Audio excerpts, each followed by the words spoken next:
Yo, guys, what's going on? So, we're talking about phone addiction. That's the thing that I'm working on right now. Typically, what I do is there's always a big constraint or a bottleneck on my journey around ADHD, and I normally set a goal around it. And there's a way that I go around problem solving anything that comes up, right? So, I want to share with you, obviously, this example to you can apply this to anything that you have right now as an ADHD constraint, and hopefully it's going to help you. What I'm about to share with you, is a framework that has helped me. It's a daily practice that has helped me to grow my social media following to 130k followers on IG. It's helped me to leave my 9 to 5, start a business from scratch, online business, my personal brand. Anything that you've seen that's been consistent. I've been posting every single day on social media, right? And there's a reason for that. I'm now doing it on YouTube now. There's a reason for this, and I'm going to share it with you today. So let's get into it. What I'm speaking about is the FBI journal, right? What I'm doing is I'm spending 2 parts of my day. Some people don't have to do it like this, but I do it this way. I'm just going to share my way of using it. First of all, let me just tell you what it actually is. So it's F for friction, right? B for blessings, and I for itinerary, right? It used to be intentions, but I've changed it to itinerary, and I'm going to change my course material because I've got a free course that you guys are linked in the description if you want to check it out. But it goes through a lot of my frameworks and a lot of my insights that have helped me with my ADHD, right? So friction, blessing, and itinerary. So I'm going to break that down for you in this video.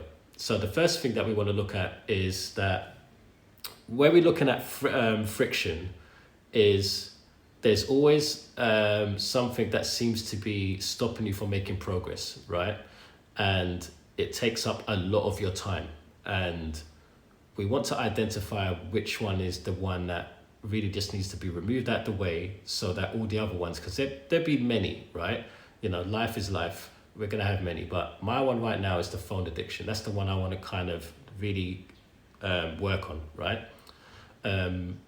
There's other ones, right? There's ones around my business, there's ones around loads of other things, but this one is going to help improve the way I work on my business, and I'm going to show you in a moment, right? So friction, we need to look at where the friction's coming up. So when you get stress actually leaves a lot of clues about where you're at in your journey and what needs to be changed, or something that has to be improved, right?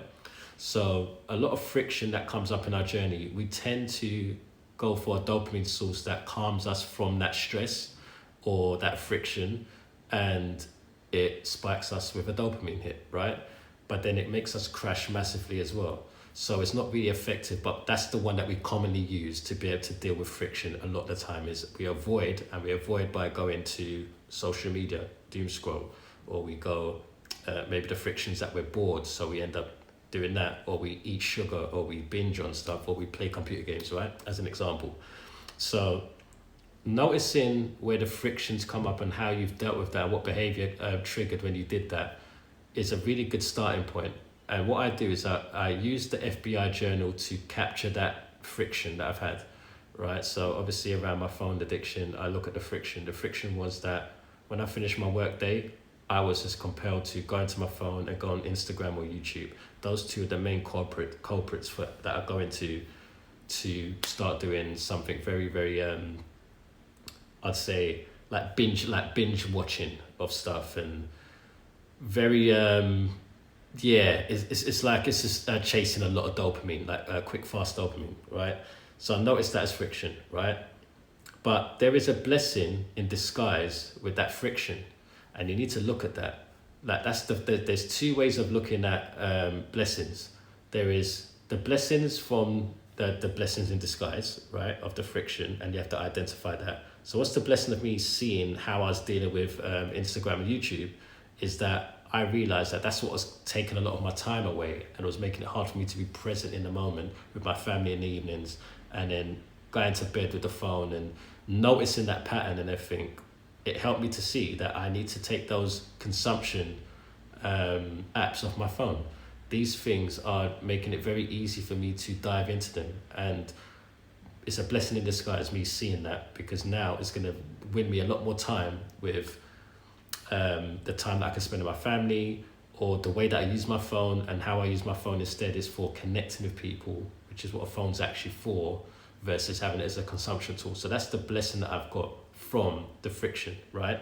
But then blessings also comes with when I actually follow through and I do the thing that I said I was going to do. Like, oh, I'm going to do a phone fast, and it worked out. Okay, awesome. What's the thing that worked out about the phone fast? And this is doing more of that, right? So I took the apps off my phone as soon as 7 o'clock came, deleted the apps off my phone, deleted the app store as well.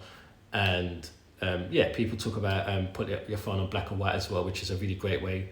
My phone's already in black and white, but there is just this thing about my mind goes into curiosity, and I noticed that that's the pattern, is that it's just really curious in that moment to check something out. Like, oh, let me just check what's going on over there, or let me just check this, or let me just check that. And that's what tends to be my impulsive way of dealing with my phone, right? And that's what I'm trying to work on. So then you've got itinerary, right? And how I do this reflection. So this is a thing of reflection. And a lot of ADHD is we either act and don't reflect, or we reflect and we don't act, right? So we kind of in that place sometimes with when it comes to reflection or taking action. But what I look at is what's the itinerary now for the next 48 hours. And the reason why I say 48 hours is because I used to think like, okay, so at the end of my day, I need to prepare for the next day, right? And I often find it really difficult to do that.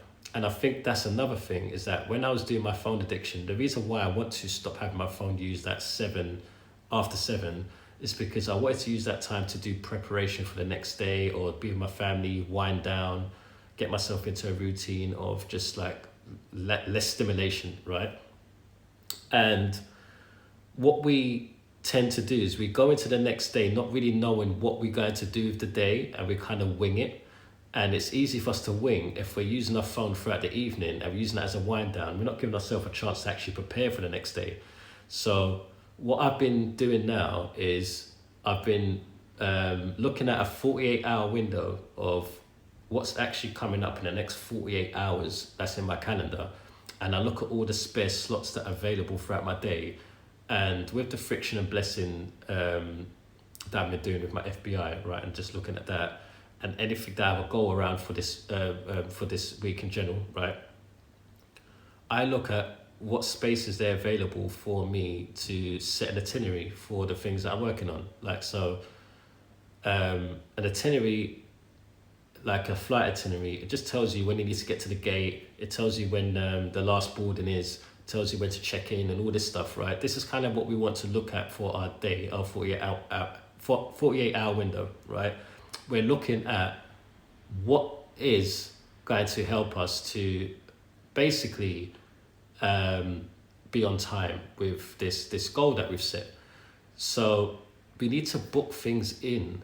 We need to book windows of time in. We need to say that tomorrow I'm going to the gym at 8, right? And we need to prepare that if I've got everything prepared so that when 8 comes, I don't have to be rushing and running around. That's kind of what we need to be thinking about, is the 48-hour window is just looking at what can we actually manage with the day that we're looking at ahead in the next 24 hours and the next 48 hours, so that we could go into those days and we can go into that time just not having to think about things and have this decision fatigue. This is the big problem, is that we have this decision fatigue when we wake up in the morning, or like, what should I do? What do I feel like doing? And we just do what we feel like doing, and it doesn't move the needle forward. So yeah, that I wanted to share that with you. I will go more into detail about the FBI in future videos. I hope this is valuable for you. And if you are someone that is just dealing with, a lot of challenges through your ADHD, there's a link in the description if you want to chat to me. I do speak to you for like 30 minutes and just see how I can help you in some way. But this is all about really reframing, identifying the things that are stopping you from making progress on anything that you want to do. That could be a business activity, that could be anything.